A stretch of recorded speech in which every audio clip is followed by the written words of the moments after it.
Bayangkan Anda bangun tidur dengan memar-memar misterius di lengan. Memar yang sama sekali tidak ada penjelasan medisnya. Wah, itu pasti bikin panik banget ya. Bener banget. Atau mungkin Anda tiba-tiba mengalami perubahan mood yang sangat ekstrim. Meledak-ledak tanpa alasan, tapi pas Anda cek ke dokter, hasil labnya, ternyata bersih total. Tidak ada yang salah secara biologis. Iya, dan di titik keputusasaan kayak gitu, biasanya perhentian berikutnya adalah ruangan redup kan. Persis, ruangan redup, penuh asap kemenyan, terus ada orang yang teriak-teriak pakai bahasa yang kita nggak paham, ngeklaim lagi ngusir roh jahat.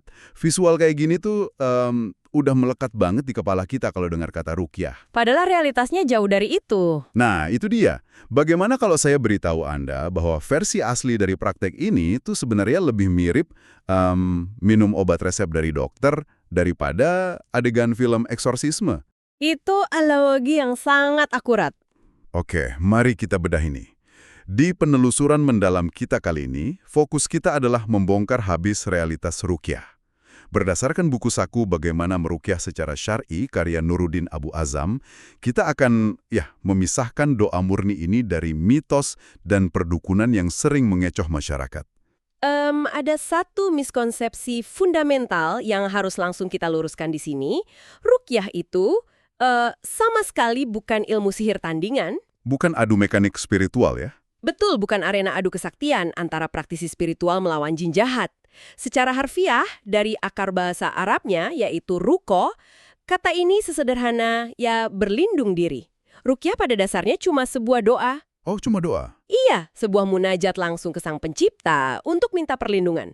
Sayangnya, karena banyak yang nggak tahu, istilah ini tuh dibajak habis-habisan oleh pihak yang buka praktik mistis berkedok agama. Masuk akal sih. Tapi kalau itu murni cuma doa biasa, kenapa di buku ini disebutkan ada syarat-syarat khusus yang cukup kaku? Maksud saya, bukankah siapa saja bebas berdoa dengan cara mereka sendiri? Tentu, doa personal itu bebas banget. Tapi, ketika kita bicara soal ruqyah sebagai sebuah metode pengobatan, standarisasi ini krusial. Ini untuk mencegah penyusupan unsur syirik atau penipuan. Ulama seperti Ibnu Hajar menetapkan 3 syarat mutlak. Oke, apa saja tuh syaratnya? Syarat pertama, ruqyah harus pakai firman Allah atau nama dan sifatnya. Kedua, harus diucapkan dalam bahasa Arab atau setidaknya bahasa lokal yang, ini penting, maknanya dipahami dengan sangat jelas oleh si pasien. Tunggu dulu, syarat kedua tentang bahasa itu membuka wawasan baru buat saya. Oh ya? Kenapa tuh? Seringkali kan kita merasa kalau semakin mistis dan nggak bisa dipahami sebuah mantra, rasanya itu semakin sakti. Padahal mantra yang dikomat-kamitkan tanpa kejelasan makna justru celah manipulasi kan? Bener banget. Itu celah yang sangat bahaya. Iya, maksudnya ketika pasien nggak ngerti apa yang diucapin, mereka nggak tahu praktisi itu lagi berdoa ke Tuhan, atau malah lagi bikin, perjanjian goib sama entitas lain. Transparansi bahasa itu pelindungan konsumen yang paling mendasar menurut saya. Saya setuju sekali. Dan syarat ketiganya tuh memperkuat pelindungan itu. Ini yang secara psikologis paling berat buat pasien yang lagi putus asa. Apa itu? Harus ada keyakinan absolut di dalam hati kalau kesembuhan itu murni datang karena takdir Tuhan, bukan karena kehebatan ruqyahnya, apalagi kehebatan orang yang bacain. Oh, wow. Jadi nggak boleh mengkultuskan si peruqyah ya? Persis. Ada beban mental yang nyata saat orang sakit parah. Mereka cenderung mendewakan sosok yang ngobatin. Syarat ketiga ini tuh buat motong rantai ketergantungan itu. Malaikat Jibril saja pernah turun langsung meruqyah Nabi Muhammad saat beliau sakit. Berarti ini udah ada preseden historisnya ya? Iya, dan poin utamanya bukan di aspek keajaibannya, tapi buat ngasih legitimasi kalau metode ini dari wahyu, bukan warisan tradisi dukun. Ini pilihan pengobatan pertama untuk seorang muslim. Kalau saya pakai analogi, ini persis kayak cara kerja obat resep di rumah sakit kan? Gimana tuh maksudnya? Iya, pil antibiotik yang Anda telan itu nggak punya kesadaran magis buat bunuh bakteri. Pil itu bekerja karena ada sistem biologis tubuh dan hukum alam atau izin Allah yang membiarkannya bekerja. Pil cuma perantara. Iya, analogi yang sangat pas. Nah, begitu juga ruqyah. Kalau ada peruqyah yang mulai bertingkah kayak tangannya punya tenaga dalam, pamer bisa mementalkan makhluk halus, ya dia udah gagal di syarat ketiga tadi. Tepat. Praktisi yang benar itu cuma fasilitator. Kesembuhan bukan miliknya untuk diklaim. Nah, setelah kita paham kalau ini doa transparan, kita masuk ke wilayah yang agak lebih kompleks. Objek dari doanya. Ini yang bikin saya bingung. Kalau batasannya rasional dan diakui sebagai pengobatan, kenapa sih kita selalu ngaitin ruqyah sama orang kesurupan doang? Itu miskonsepsi yang sangat luas memang. Kan maksudnya, kalau saya digigit ular berbisa, insting pertama saya pasti lari ke UGD cari antivenom, bukan cari orang buat ngeruqyah saya. Apa aja sih penyakit yang masuk yurisdiksi ruqyah ini? Imam Nawawi menegaskan kalau ruqyah itu diaplikasikan untuk semua jenis penyakit, nggak cuma kerasukan jin. Tunggu, semua jenis penyakit medis juga? Iya, medis fisik yang samat yang ta. Sejarah mencatat, ruqyah dipakai buat demam tinggi, infeksi luka kulit yang menjalar atau namlah, sampai, nah ini, gigitan ular berbisa dan kalajengking. Masa sih? Terus berarti nggak usah ke dokter gitu? Oh, tentu nggak gitu konsepnya. Ruqyah bukan pengganti intervensi medis modern, tapi pendamping spiritualnya. Doa bekerja di dimensi metafisik, tindakan medis bekerja di fisik.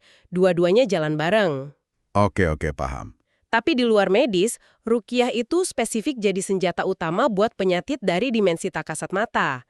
Kayak ain dan sihir. Nah, mari kita bedah soal ain ini. Penyakit akibat pandangan mata dengki kan? Betul, atau kekaguman berlebihan tanpa mengingat Tuhan. Bagi telinga modern, penyakit mata jahat ini kedengarannya kuno banget. Tapi kalau dipikir-pikir cara kita hidup zaman sekarang, konsep ain malah terasa makin relevan. Sangat relevan, apalagi dengan adanya media sosial. Benar, kita tuh mamerin seluruh hidup kita di sana. Foto liburan, pencapaian karir, rumah baru, ribuan pasang mata ngeliat tiap hari. Dan nggak semua mata itu melihat dengan ikut bahagia. Pasti ada yang ngeliat layar HP mereka dengan, rasa iri yang membakar. Dengki. Dalam logika ain, rasa dengki intens itu seolah nembakin panah energi negatif yang bisa bermanifestasi jadi penyakit fisik. Itulah kenapa ain itu sangat destruktif. Dia nggak butuh medium ritual, murni proyektil emosi negatif. Dan satu level di atas ain, kita berhadapan dengan sihir. Sihir yang pakai dukun itu ya? Iya. Beda sama ain yang bisa nggak sengaja, sihir itu niat jahat yang dikonstruksi secara sadar. Sihir itu perangkapnya halus, tersembunyi, tapi dampaknya merusak tatanan fisik dan akal. Contohnya kayak gimana tuh? Bisa dirancang spesifik buat manipulasi emosi. Misalnya, ngubah cinta suami istri jadi kebencian meledak-ledak sampai ujungnya cerai. Dan ini, mekanisme sihir ini mutlak butuh kolaborasi sama entitas lain, yaitu jin. Nah, ngomongin jin nih, ini subjek yang selalu dibalut ketakutan berlebihan. Tapi penjelasan anatomi jin di buku ini tuh justru bikin mereka kedengeran biasa aja. Biasa aja gimana maksudnya? Ya, kita tahu, manusia dari unsur bumi. Jin dari energi, yaitu nyala api tanpa asap. Tapi di luar itu, secara psikologis, jin digambarkan mirip banget sama manusia kan? Sangat mirip. Mereka bukan sekedar gumpalan asap hitam tanpa pikiran. Mereka entitas berakal yang punya hawa nafsu, kebebasan memilih, bahkan punya agama. Ada jin yang pinter, ada yang bodoh juga ya? Betul. Ada jin yang sangat cerdas, ada yang bodoh, ada yang muslim, agama lain, dan kafir. Ini meruntuhkan mitos besar soal kata setan sih. Ah iya, soal definisi setan itu menarik. Selama ini pop culture nyuci otak kita buat percaya kalau setan itu ras monster bertanduk dari neraka. Padahal konsep aslinya masuk akal banget. Kata syaitan itu kan cuma kata sifat, artinya jauh dari rahmat. Tepat sekali. Itu kata sifat. Ibaratnya kayak kata kriminal. Anda nggak lahir sebagai ras kriminal kan? Kriminal itu perilaku. Jadi ada manusia yang kelakuannya kriminal alias punya sifat setan. Dan jin yang kelakuannya kriminal disebut setan. Pemahaman ini dampaknya masif banget buat psikologis pasien. Kenapa begitu? Karena ini melucuti ketakutan irasional kita. Pas Anda sadar makhluk yang ganggu ini punya kelemahan, bisa bodoh, dan ya digerakkan hawa nafsu receh, mereka berhenti jadi teror tak terkalahkan. Motif mereka ngerasukin juga klise banget kan? Sangat remeh kadang-kadang. Bisa murni balas dendam karena misalnya Anda buang air panas sembarangan dan gak sengaja kena mereka. Atau sekedar iseng, obsesi jatuh cinta sama fisik manusia, atau jadi pion suruhan dukun. Ya ampun, motifnya kedengaran kayak kelakuan internet troll ya. Preman dunia gaib yang nganggur cari perhatian. Iya, preman gaib. Anda berhadapan sama entitas yang lagi melakukan pelanggaran teritorial secara ilegal ke ruang biologis Anda. Ini ngubah mental pasien dari korban tak berdaya jadi pihak yang berhak mempertahankan wilayahnya.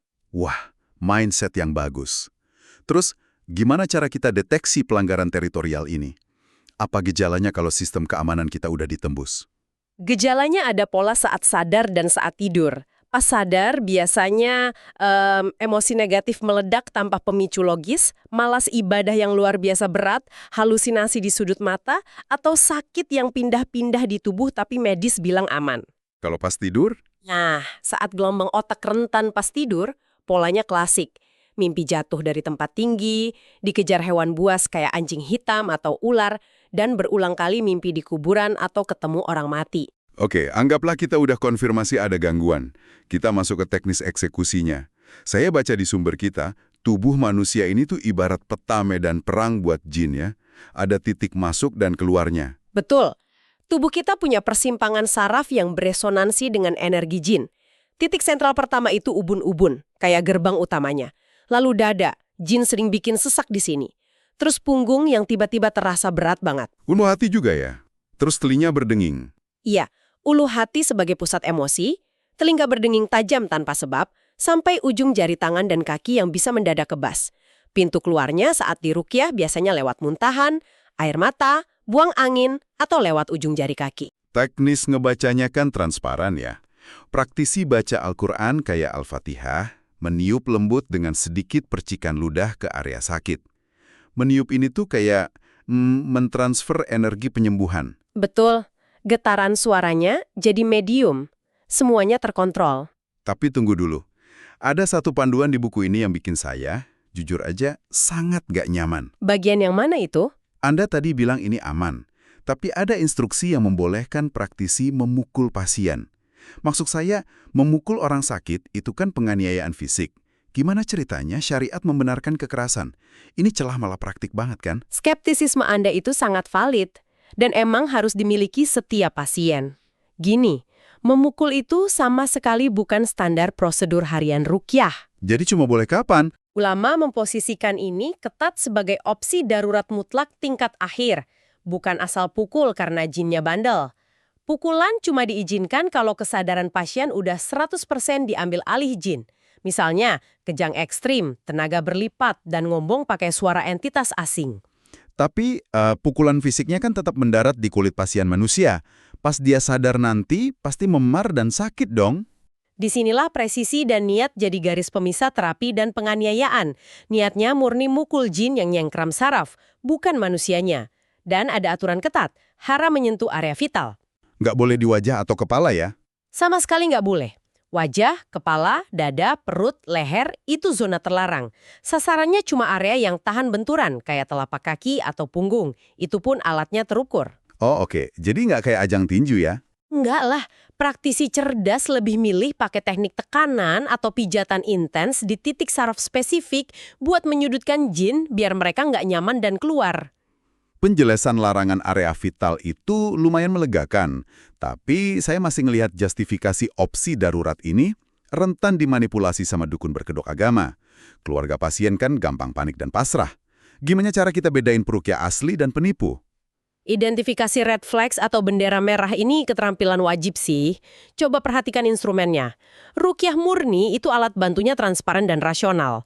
Misalnya pakai herbal dari anjuran agama atau nas. Daun bidara hijau ya? Betul. Ulama seperti Ibnu Baz memfatwakan 7 lembar daun bidara hijau ditumbuk, dicampur air seember buat mandi pasien. Ini spesifik merusak energi sihir yang misahin suami istri, aromanya ibarat racun asam buat struktur gaib sihir. Saya perhatikan juga ada habatus sauda, madu, zaitun, zam-zam. Dan dari empiris ada air hujan, air laut, garam kasar. Juga penekanan di wewangian aromaterapi kayak kasturi atau gaharu, katanya malaikat suka wangi dan setan yang kotor itu benci wangi kan? Iya, sekedar bikin ruangan bersih dan wangi aja udah jadi perlawanan buat jin. Senjata ruqyah itu bersih. Nah, kontraskan dengan penipu. Anda harus langsung kabur kalau praktisinya mulai berdialog asyik sama jin. Oh, yang ngobrol panjang lebar ditanyain macam-macam itu ya? Tepat, jin itu pembohong manipulatif, ngapain dipercaya? Terus, red flag parah lainnya. Minta sesajen. Minta pasien nyembeli ayam hitam khusus. Itu udah murni syirik. Dan ada ciri penipu yang menurut saya paling konyol tapi sering terjadi. Minta barang pribadi. Wah, iya itu sering banget. Minta potongan rambut, kuku, atau baju bekas tidur yang belum dicuci. Logikanya gini, Anda ke bengkel resmi karena mobilnya bunyi aneh. Terus montirnya keluar bilang, bisa minta potongan kuku Anda sama kaos kaki kotornya ya? Hahaha, pasti langsung kabur bawa mobilnya kan? Pastilah. Kita anggap montirnya gila. Kenapa standar akal sehat yang sama nggak kita pakai pas nyari pengobatan spiritual? Analogi bengkelnya kena banget.